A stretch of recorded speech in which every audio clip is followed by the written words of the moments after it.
इस समय हमारे सामने नरेंद्र सिंह जी बैठे हुए हैं, एक कुर्सी जाफरपुर से हैं और बड़े अच्छे समाज सेवी हैं।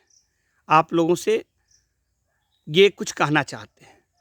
सर, एक बात बताइए कि मैं इस समय देख रहा हूँ घोसी में उपचुनाव हो रहा है और 16 महीने में ही यहाँ उपचुनाव हो गया, तो इस संदर्भ में आप क्या कहना चाहेंगे?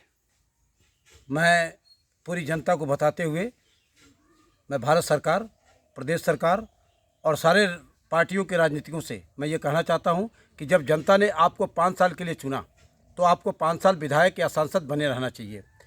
अगर कोई प्रत्याशी मर जाता है तो वहाँ उपचुनाव होना चाहिए, लेकिन अगर कोई व्यक्ति इस्तीफा दे करके और दूसरी पार्टी में जा करके और फिर वहाँ पे चुनाव करवाता है तो ये खर्चा भारत सरकार को चाहिए। 75 सालों से जो धांधली चल रही राजनीतिकों की, इसे बंद करना चाहिए और इसे बंद करके ये जितना खर्चा है ये खर्चा उस प्रत्याशी से लिया जाए या जिस पार्टी में गया वो पार्टी के लोग दें, क्योंकि ये भारत की जनता, गरीब जनता के ऊपर ये खर्चा जो पड़ रहा है ये जघन्य अपराध है, राजनीतिक अपराध है। ये इस समय घोसी विधानसभा में उपचुनाव हो रहा है। यहाँ के विधायक थे दारा चौहान जी और इस समय उनके विरोधी समाजवादी पार्टी से सुधाकर सिंह जी चुनाव लड़ रहे हैं। दोनों लोग पहले एक ही पार्टी में थे। इस पर आप क्या कहेंगे? बिल्कुल, मैं इस पर एक बात कहना चाहूँगा कि दारा सिंह चौहान ने राष्ट्र का पैसा खर्च हुआ है पिछले चुनाव में और चुनाव यहाँ की जनता ने उनको वोट दे करके जिताया, सदन में भेजा और उन्होंने जो इस्तीफा दिया बिना जनता से पूछे, उनके ऊपर रासुका लगना चाहिए, राष्ट्रद्रोह का मुकदमा होना चाहिए और जितना खर्चा हो रहा है दारा सिंह चौहान से वसूलना चाहिए। और एक चीज़ सर, एक ऐसा कानून देश को बनाना चाहिए सरकारों को। नहीं, ये तो ठीक है।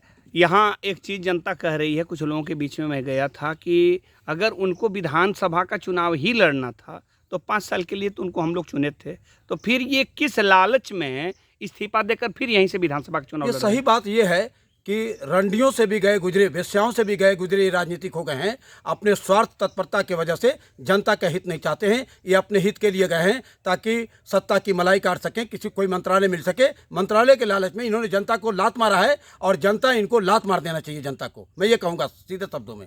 फिर लोग कह रहे हैं सुधाकर सिंह बहुत अच्छे नहीं हैं, समाजवादी पार्टी चोरों की पार्टी है, बेईमानों की पार्टी है, तो उस स्थिति में आप सपा को कैसे एक्सेप्ट करेंगे? सपा को या किसी पार्टी का जो भी कैंडिडेट हो, सुधाकर सिंह ही क्यों न हो, मैं ये कहूँगा कि सुधाकर सिंह को इस लोकतंत्र ने मौका दिया है जो कि नहीं होना चाहिए उपचुनाव, लेकिन ये मौका दिया है। सुधाकर सिंह की यहाँ कोई गलती नहीं है, सुधाकर सिंह को मौका दिया है, सुधाकर सिंह चुनाव में लड़ रहे हैं, इन्होंने इस्तीफा नहीं दिया है और इस्तीफा देके उपचुनाव जनता के ऊपर लोड नहीं डाला है, इसलिए सुधाकर सिंह को वोट लोगों को देना चाहिए और दारा सिंह का बिल्कुल खिलाफ करना चाहिए। इसको गाँव से जूता मार के भगाना चाहिए इस आदमी को। जनता से आप क्या अपील करेंगे? जनता से मैं यही कहूँगा कि ऐसे धोखेबाज राजनीतिकों को कि चंगुल से निकल भगे, इनके हाथ में आग के अंगारे हैं, फेंकेंगे देश की जनता जल के राख हो जाएगी, भगिए। और इस समय जो चुनाव है इसमें पूरे प्रदेश में सेंटर के लोग इसमें लगे हुए हैं, 16 स्टेटों के लोग यहाँ पे लगे हुए हैं, पूरा मंत्रालय भाजपा की लगी हुई है। शर्म आनी चाहिए, जनता को ये चीज़ समझना चाहिए कि इनको सत्ता चाहिए, इनको कुर्सी चाहिए और जनता के सुख दुख से कोई मतलब नहीं। मैं एक बात और कहूँगा, जितना खर्चा चुनाव में हो रहा है ये खर्चा सारे राजनीतिक पार्टियों ने जो कर रही हैं, ये खर्चा केवल घोसी की जनता के ऊपर लगा दिया जाए तो घोसी का अमन चैन बहुत कुछ बदल सकता है। अच्छा सर, एक बात बताइए कि यहाँ 35-36 मंत्री लगे हुए हैं वो लोग, जनता को इनसे क्या प्रश्न पूछना चाहिए? जनता लाचार है इस लोकतंत्र में। नहीं, व्यवस्था इन मंत्रियों से जो इस समय वोट मांगने के लिए जा रहे हैं सिर्फ सिंगल एक सीट के लिए, इनसे जनता को क्या प्रश्न करना चाहिए? 75 सालों से इन पेशेवर राजनीतिकों ने जनता को लाचार और बेबस बनाया है। जब चाहे तब चुनाव करावें और पैसा रुपया खर्च करके, दारू पिला करके और जनता का वोट लेने का इनका बस केवल है। बार बार वही सांसद, बार बार वही मिनिस्टर और बार बार वही नेता। जब जैसे लगता है कि 500 इस पूरे करोड़ों की आबादी में 500 लोग अच्छे लोग नहीं मिलते। पार्लियामेंट में 42% लोग क्रिमिनल अपराधी है और उत्तर प्रदेश के विधानसभा में भी 51% अपराधी है। कैसे देश का भला होगा? ये बात तो जनता को समझना ही पड़ेगा। ठीक है सर, धन्यवाद।